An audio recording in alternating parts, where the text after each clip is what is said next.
Dios les bendiga a todos rica y abundantemente. Gozosos en el Señor, quien nos da nuevamente esta oportunidad de compartir y meditar en su santa y gloriosa palabra. Quisiera que fueran conmigo a Primera de Corintios, capítulo 3. Vamos a leer desde el verso 18 hasta el verso 23. Nadie se engaña a sí mismo. Si alguno entre vosotros se cree sabio en este siglo, hágase ignorante, para que llegue a ser sabio, porque la sabiduría de este mundo es insensatez para con Dios, pues escrito está: Él prende a los sabios en la astucia de ellos. Y otra vez, el Señor conoce los pensamientos de los sabios, que son vanos. Así que ninguno se gloríe en los hombres, porque todo es vuestro, sea Pablo, sea Apolos, sea Cefas, sea el mundo, sea la vida, sea la muerte, sea lo presente, sea lo porvenir. Todo es vuestro y vosotros de Cristo y Cristo de Dios. El Señor se digna en bendecir su palabra en nuestros corazones. Oremos. Gracias te damos, Padre nuestro, por esta nueva oportunidad que nos brinda de poder meditar en tu palabra, de poder tener este tiempo, Señor, de ser edificados a través de ella, pidiéndote tu dirección, tu guía para todas las cosas que hemos de ver. Que seas tú usándome grandemente, Señor, para gloria y honra tuya, y que todos podamos salir en esta mañana grandemente edificados. Guía a todos, Señor, y que todo pueda marchar conforme a tu santa, de poder tener este tiempo, Señor, de ser edificados a través de ella, pidiéndote tu dirección, tu guía para todas las cosas que hemos de ver. Que seas tú usándome grandemente, Señor, para gloria y honra tuya, y que todos podamos salir en esta mañana grandemente edificados. Guía a todos, Señor, y que todo pueda marchar conforme a tu santa y gloriosa voluntad. Cosa que te pedimos en el nombre de Jesús. Amén.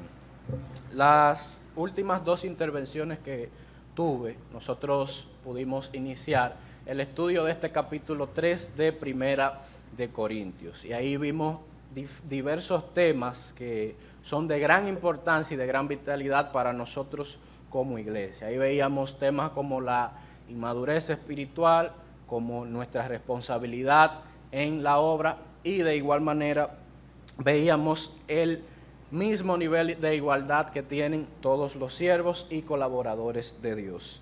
Y Pablo hace de notar ese problema de inmadurez que había con ese versículo 4, usando una pregunta retórica, cuando él dice: porque diciendo el uno, yo ciertamente soy de Pablo, y el otro, yo soy de Apolos, no sois carnales, dándoles a ellos a entender ese problema, el cual estaba sucediendo en el centro de esa iglesia de Corinto.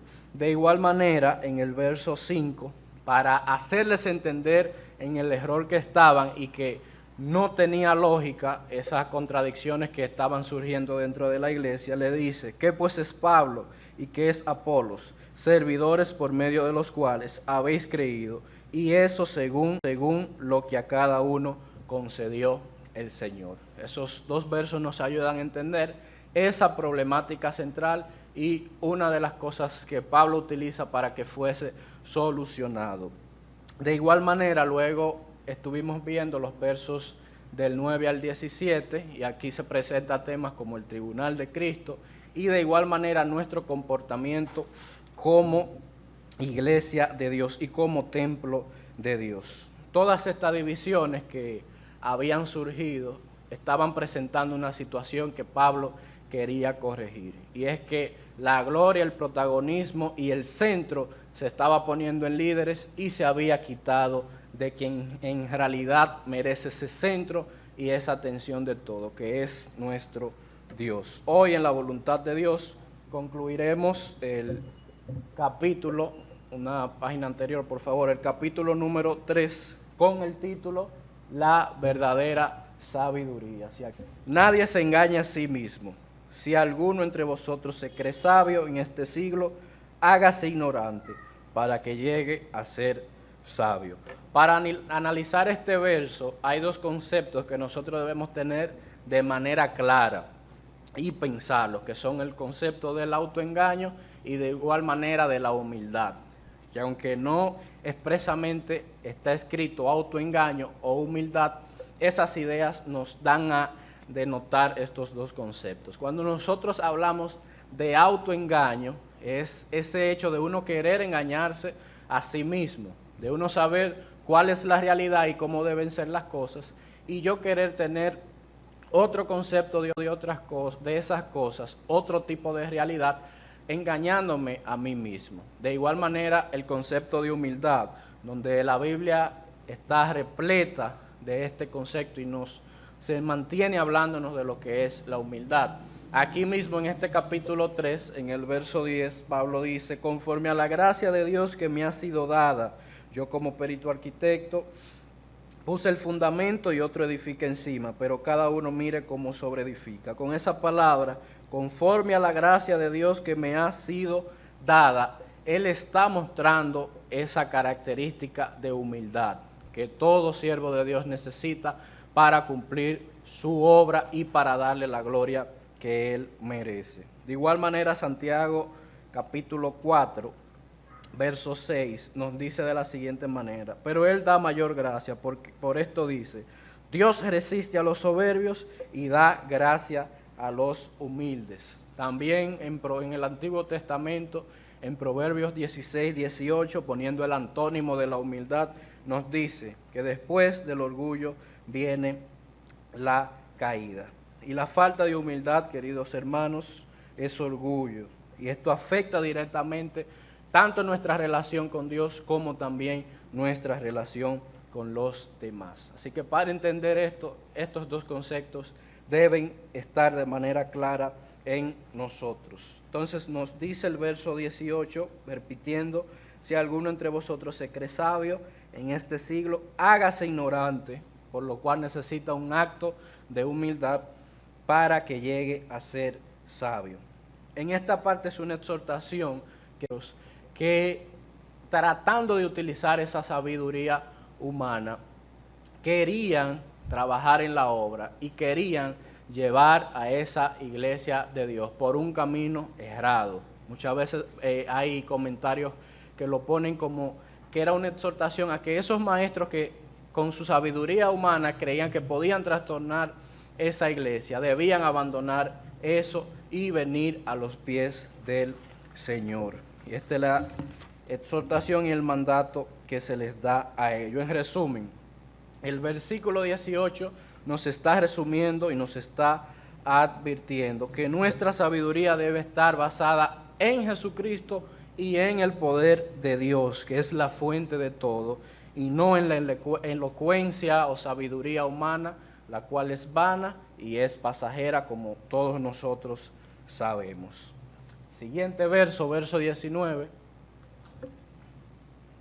Volvemos a 1 Corintios capítulo 3, verso 19 nos dice: porque la sabiduría de este mundo es insensatez para con Dios, pues escrito está, Él prende a los sabios en la astucia de ellos. Aquí podemos ver una comparación que hace el apóstol Pablo entre lo que es la sabiduría humana y la sabiduría que viene de parte de Dios, estableciendo la superioridad de la sabiduría de Dios por encima de la sabiduría que un humano pueda tener, elocuencia, desarrollo, cosas que, como bien hemos dicho, son vanas. Y entre las cosas que pueden fortalecer este argumento, muy por encima de un ser humano y la sabiduría de Dios, al hacer la sabiduría humana, al hacer esta comparación, viene a ser insensatez ante Dios por esa diferencia abismal. Los puntos que afirman y apoyan estos razonamientos son los mismos atributos del Señor, como podemos ver entre ellos la omnisciencia de Dios, de cómo su intelecto, su conocimiento de todas las cosas sobrepasa todo lo que nosotros podemos apreciar y muestra la superioridad de Dios delante del hombre.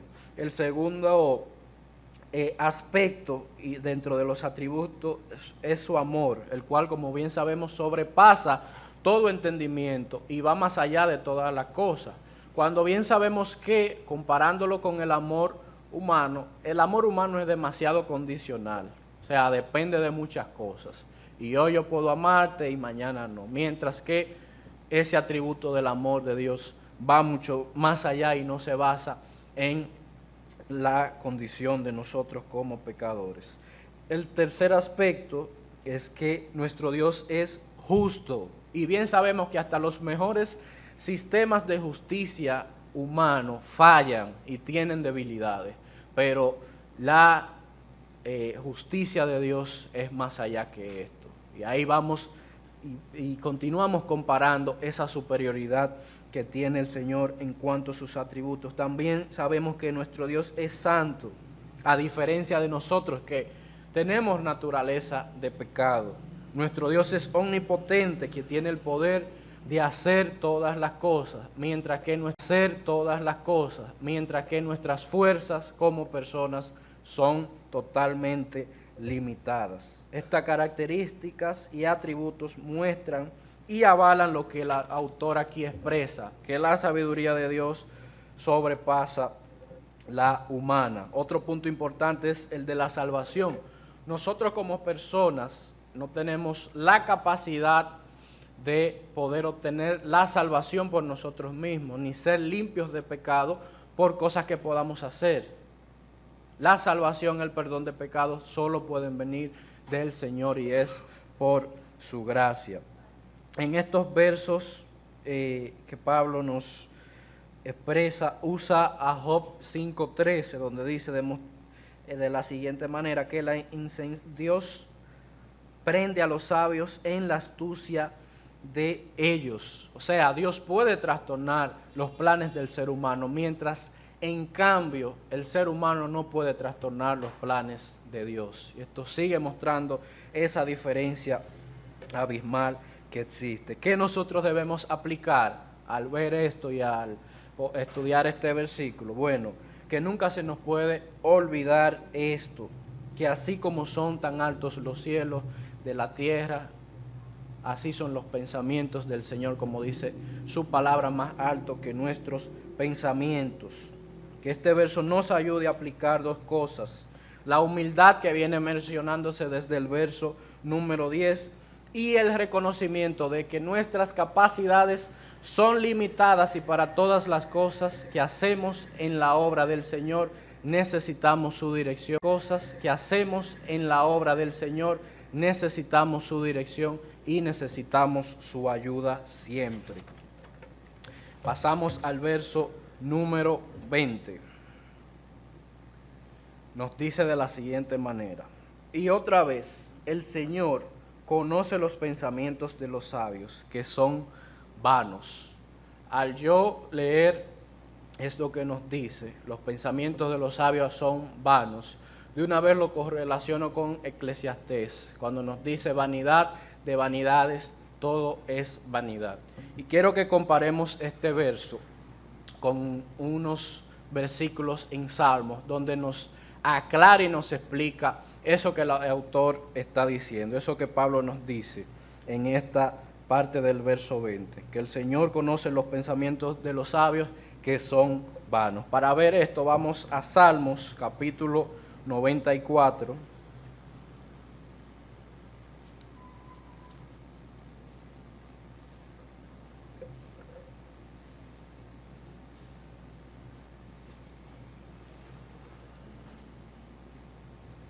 Salmos capítulo 94.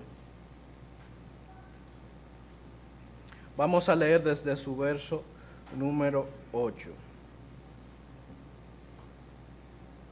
Nos dice así la palabra de Dios: entended, necios del pueblo, y vosotros fatuos, ¿cuándo seréis sabios? El que hizo el oído no oirá, el que formó el ojo no verá, el que castiga a las naciones no reprenderá, no sabrá la ciencia. Jehová conoce los pensamientos de los hombres, que son vanidad. Bienaventurado el hombre a quien tú ya corriges y en tu ley lo instruyes. estos versos nos ayudan a poder entender esa verdad que a través de esas cortas palabras Pablo expresa. Y cuando vemos el verso número 8 que dice: entended, necios del pueblo, y vosotros fatuos, ¿cuándo seréis sabios?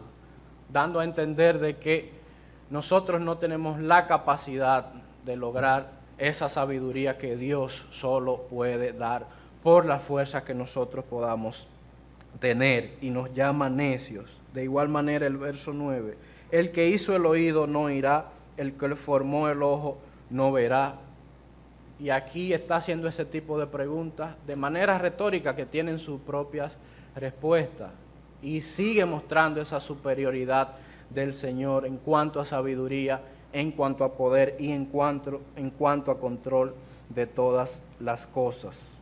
Sigue el verso 10: el que castiga a las naciones no reprenderá, no sabrá el que enseña al hombre la ciencia.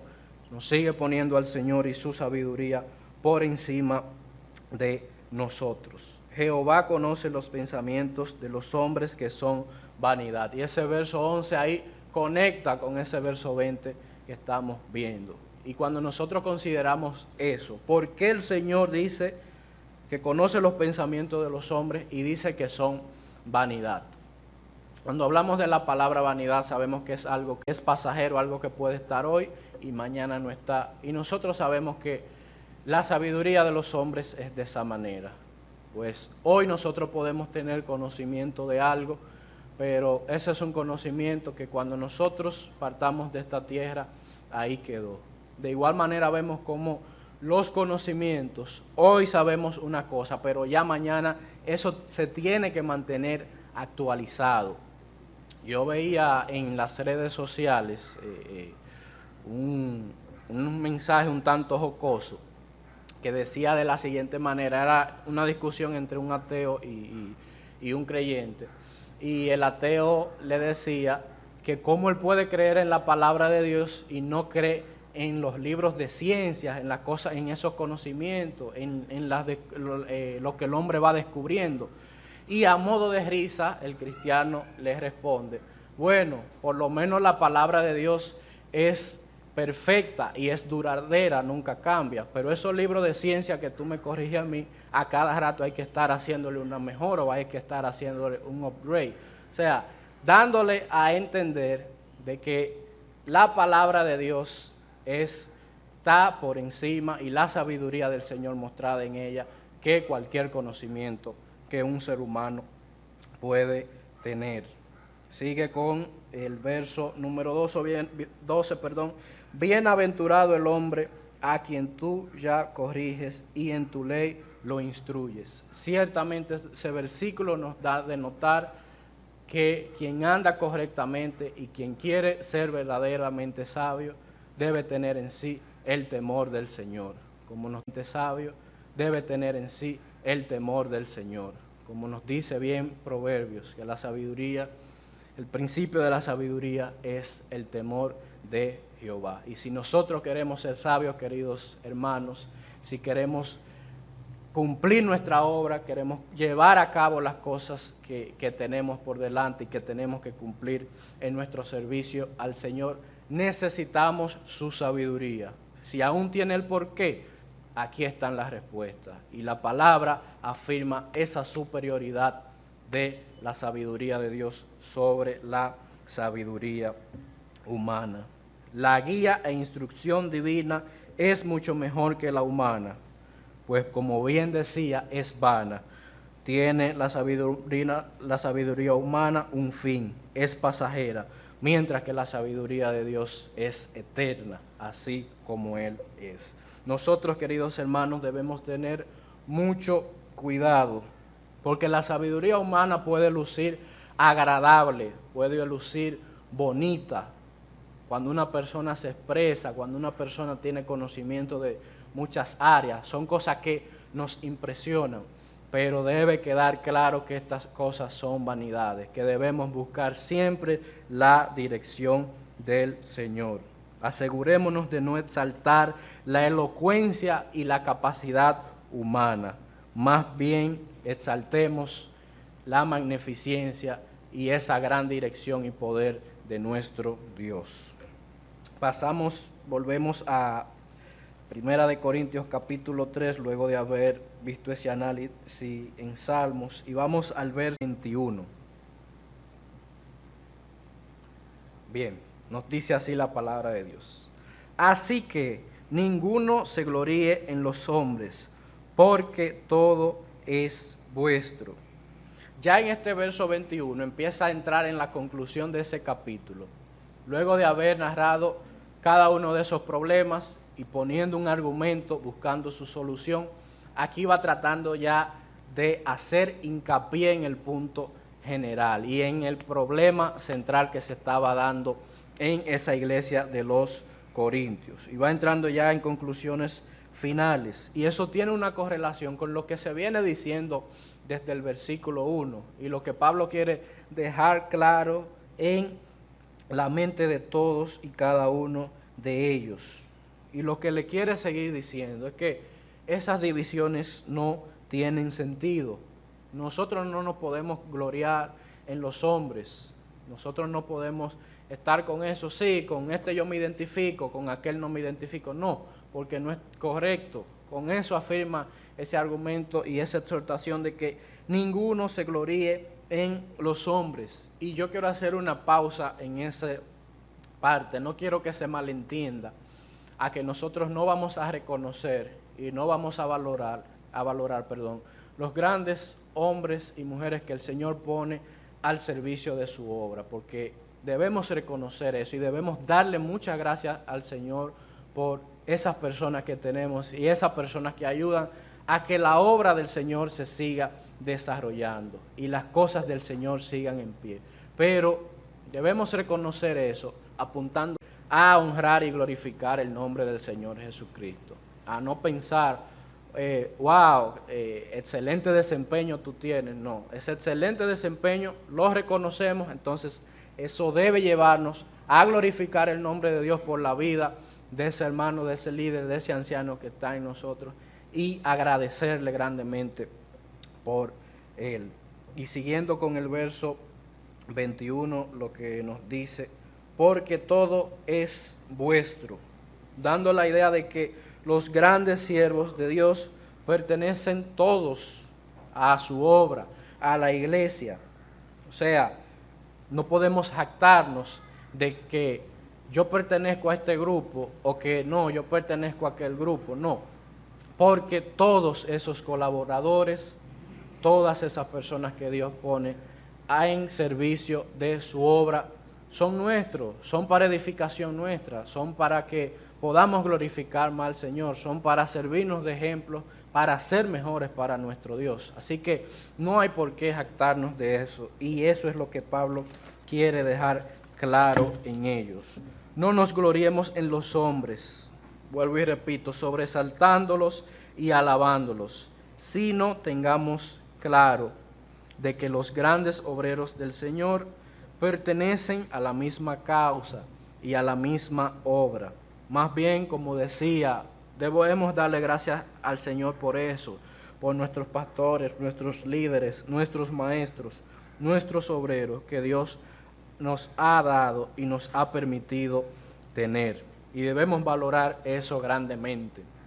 ¿Por qué razón? Afuera nosotros vemos a cada instante muchos líderes que se autodenominan cristianos, según ellos, que solamente persiguen fama, riquezas, lucrarse, y muchas veces son los primeros que critican el modus operandi o el sistema del Vaticano, de cómo las cosas se tratan en un sentido material, de lo que buscan es la exaltación.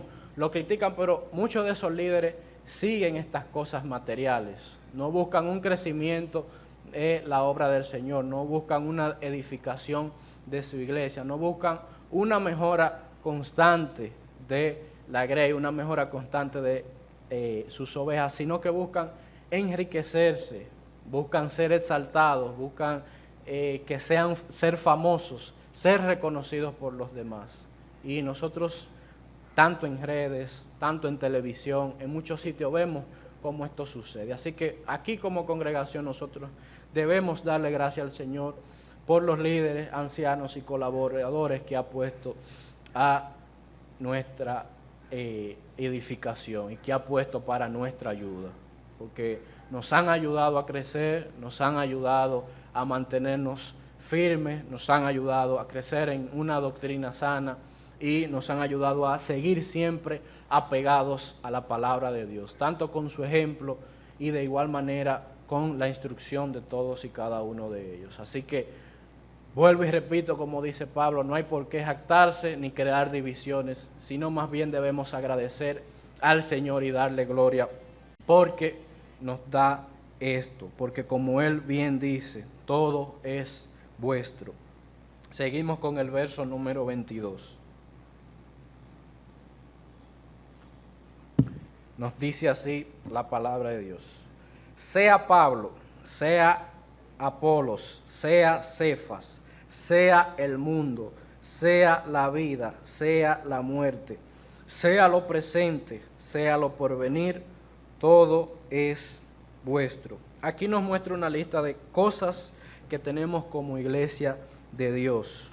Y esas cosas deben impulsarnos a nosotros a dejar cualquier sentimiento, cualquier actitud de inmadurez y venir agradecidos del Señor y darle gloria por todas esas cosas que podemos tener en Él. En este verso nos habla y nos muestra de cómo, presentando a estos grandes líderes, Pablo, Apolos, Cefas, como que son parte de la obra, ellos tenían que dar gracias a Dios por esos maestros que había utilizado en su obra, para edificación, para que esa iglesia pudiese continuar y que pudiesen todos y cada uno de ellos madurar. De igual manera nosotros podemos aplicar esos principios, dar gracias a Dios, como decía, por esas grandes personas que ha puesto para nuestro crecimiento.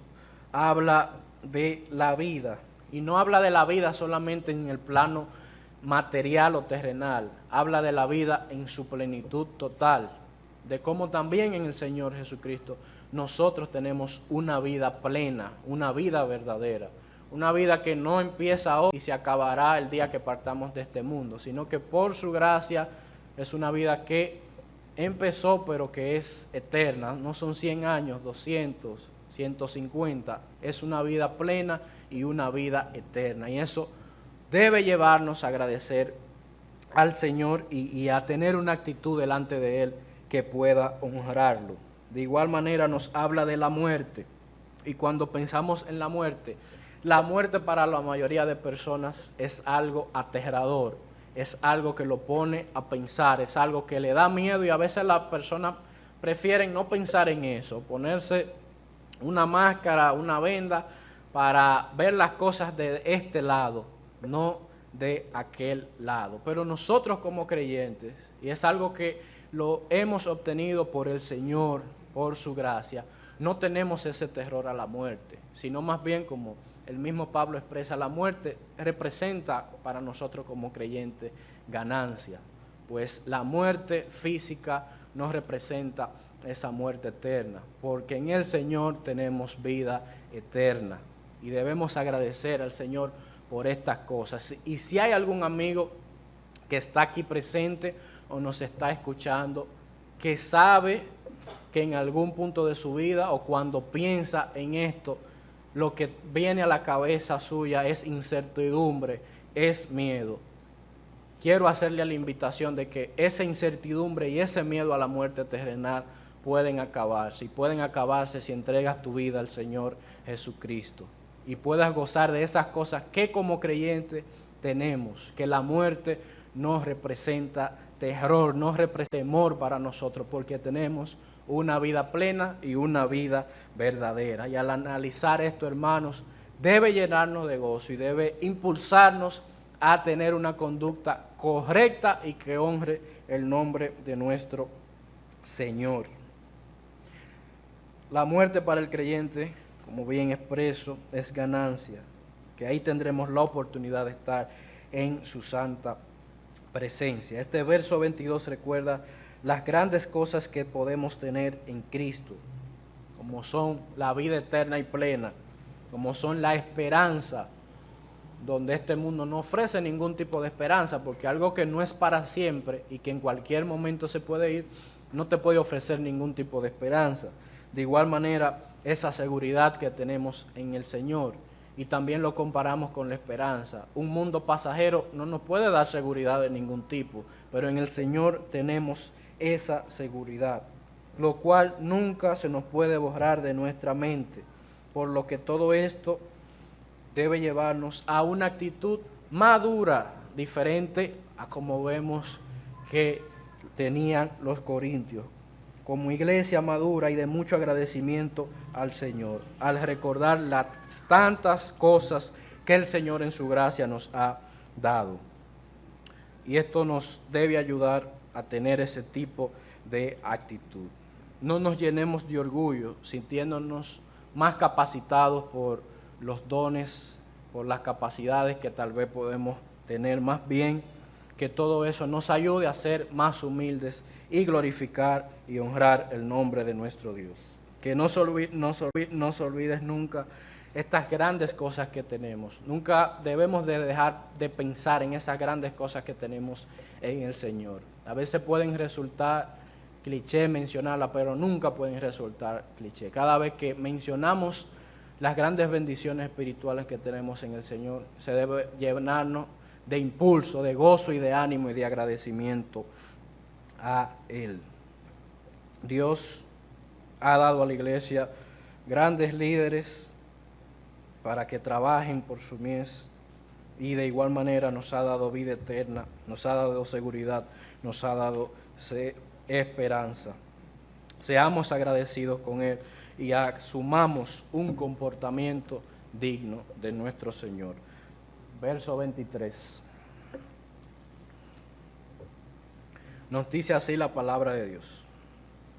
Y vosotros de Cristo y Cristo de Dios. Continuando con esa relación que se viene haciendo desde el verso 21. Luego de indicarnos esas grandes cosas que como iglesia de Dios tenemos y que nos pertenecen, nos dice que nosotros como iglesia pertenecemos al Señor Jesucristo y debemos estar gozosos por eso, porque Él nos compró a un precio muy alto y a precio de cruz. Entregó su vida completa y plena para que nosotros pudiésemos ser salvos y que todas esas cosas que se mencionaron anteriormente pudiésemos tenerla. Y sigue con ese orden jerárquico de cómo el Hijo se sujeta al Padre, estableciendo de que Cristo de Dios en esa última parte. Los que hemos visto hoy nos han servido de mucho y nos han ayudado a entender cosas esenciales que como creyentes debemos conocer y también debemos ponerla en práctica y que deben cambiar nuestro comportamiento para ser mejores para el Señor. ¿Y qué puntos prácticos y qué cosas esenciales nosotros debemos tener como puntos finales de estos versículos? Bueno, lo siguiente, debemos tener un no rotundo en nuestras vidas al orgullo y un sí pleno a la humildad siempre. Debemos buscar y depender de la sabiduría y dirección de Dios y no de la nuestra, pues la comparación de la sabiduría humana nos muestra que es insensatez para con Dios. No nos debemos gloriarnos en seres humanos imperfectos, sino en Cristo y en esa gran obra redentora. Debemos ser siempre agradecidos con el Señor por aquellos hermanos, aquellos guías, líderes que ha puesto en nuestra congregación para ser mejores para su gloria. Y no convirtamos estas cosas en conflictos ni en discordia, porque esas cosas son una bendición de parte del Señor. Finalmente, ya hemos terminado este capítulo número 3. Hemos aprendido bastantes cosas que el Señor nos explica, tanto del verso 1 hasta el 8, que fue la primera parte, del 9 al 17 también, y esta última parte que habla de la sabiduría de Dios, que va desde el verso 18 hasta el verso 23. Ahora bien, quiero puntualizar algunos verso 23. Ahora bien, quiero puntualizar algunos puntos importantes que deben quedar en nosotros y que como creyentes, luego de haber entendido y apreciado esto, debemos ponerlo en práctica. Y son algunos puntos importantes. Ahí hay 5 puntos que debemos grabarlo en nuestra mente y que nunca se nos olvide ponerlo por obra. El primer punto, debemos comportarnos como creyentes maduros y no como niños, por lo que los sentimientos, las palabras, las acciones que vayan en torno a la división y los conflictos no deben existir en nosotros como iglesia. Segundo punto, la exaltación y gloria la merece total y absolutamente nuestro Dios, y en Él es que debemos enfocarnos, en darle gloria a Él y ser beneficio para su obra. Tercer punto, todos somos siervos del Señor y trabajamos por un mismo objetivo y tras un mismo fin. Cuarto punto, nuestra labor para el Señor tendrá recompensa. Así que debemos ver cómo está haciendo nuestro servicio, si está siendo basado en cosas triviales y sin importancia y superficiales muchas veces, o si nuestro servicio está basado en cosas de valor eterna, cosas que edifiquen al pueblo de Dios y que le den gloria a su nombre. Quinto punto, debemos buscar siempre la dirección y sabiduría de Dios para nuestro trabajo en la obra, y no depender de nuestras propias fuerzas y de nuestro conocimiento. Y por último,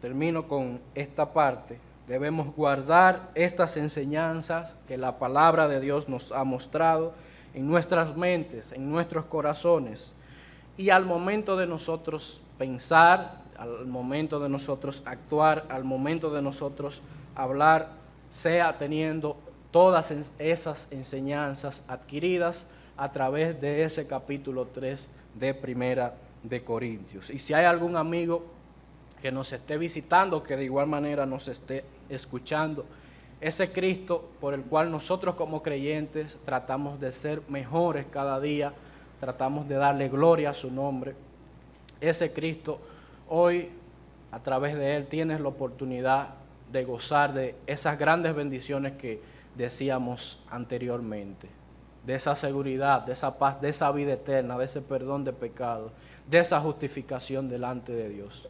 Solo a través de Él puedes lograrlo. Y mi deseo absoluto en esta mañana para ti, querido amigo, es que tomes la decisión de entregar tu vida al Señor Jesucristo, que como siempre digo, es la mejor decisión que ser humano alguno puede tomar. Termino leyendo el capítulo 1 de Primera de Corintios y el verso número 10. Poner atención vital a este verso.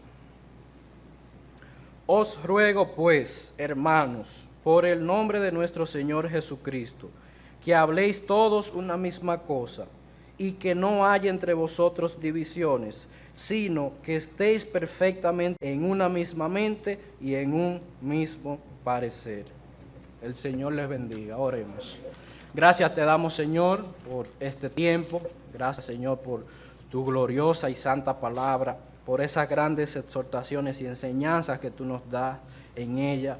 Que tú nos ayudes, Señor, a ponerlas por obra. Que tú nos ayudes a tener